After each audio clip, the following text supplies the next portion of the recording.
ஈஸ்வரா குருதேவா. என் தாய் தந்தரை வணங்கி குருவின் குருவான ஈஸ்வரப்பட்ட மாமகரிஷியினுடைய அருளாசியுடன் இன்றைய பௌர்ணமியாகும் விண்ணுலகில்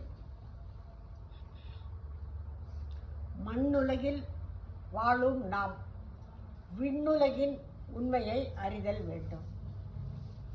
விண்ணுலகினுடைய உண்மையை கொண்டுத்தான் நமக்கு பல செயல்பாடுகளும் நடக்கின்றன.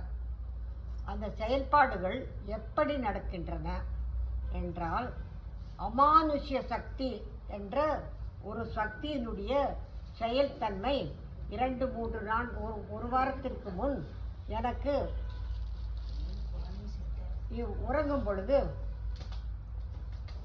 இரவு 1 மணி 2 மணி இருக்கும். அந்த நேரத்தில் அமானுஷ்ய சக்திங்கிற ஒரு சக்தியினுடைய சொரூபம் எனக்கு தெரிந்தது.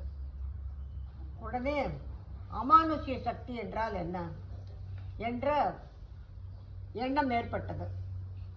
அந்த அமானுஷ்ய சக்திங்கிற ஒலி நாதம் கேட்டுக்கொண்டே இருந்தது.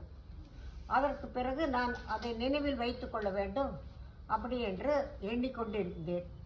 ஆனால் காலையில் எழுந்தவுடன் எனக்கு அந்த அமானுஷ்ய சக்திங்கிற ஒலி நாதமே எனக்கு கேட்கவே இல்லை. 2 நாட்களாக முயற்சி பண்ணுறேன், 2 நாட்களாக கிடைக்கவே இல்லை. அப்பொழுது பிறகு ஒரு நாள் காலையில் சூரிய தியானம் பண்ணும் பொழுது திரும்பியும் அந்த அமானுஷ்ய சக்தி என்ற ஒலி கேட்டது. இப்பொழுது தியானத்தில் இருக்கும் பொழுது அமானுஷ்ய சக்தியினுடைய உண்மை என்ன என்று கேட்கும் பொழுது இரும்பு எடுத்து 2 இரும்பை தட்டுவது போன்று கேட்டது.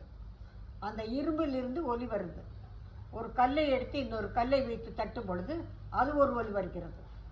எது மேல் எது மோதுகின்றதோ அதற்கு தகுந்த ஒலியினுடைய நாதம் வருகின்றது.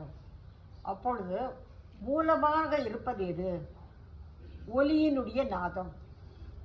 ஒலியினுடைய நாதம் கொண்டுத்தான் அந்த ஒலியினுடைய நாதத்தை கொண்டு அந்த ஒலி எப்படி ஒலிக்கின்றதோ அதற்கொப்ப ஒன்று மேல் ஒன்று மோதினால்தான் இந்த காற்றலில் இருக்கக்கூடிய அமிலசக்தியினுடைய தொடர்பு இருந்தால்தான் அந்த ஒலி கேட்கின்றது. அப்பொழுது ஒலியினுடைய நாதத்தை கொண்டு எப்படியெல்லாம் இந்த பிரபஞ்சம் இயங்குகின்றது, பிரபஞ்சத்தையே இயக்குவது அமானுஷ்ய சக்தி தான் என்று கூறுகின்றார்.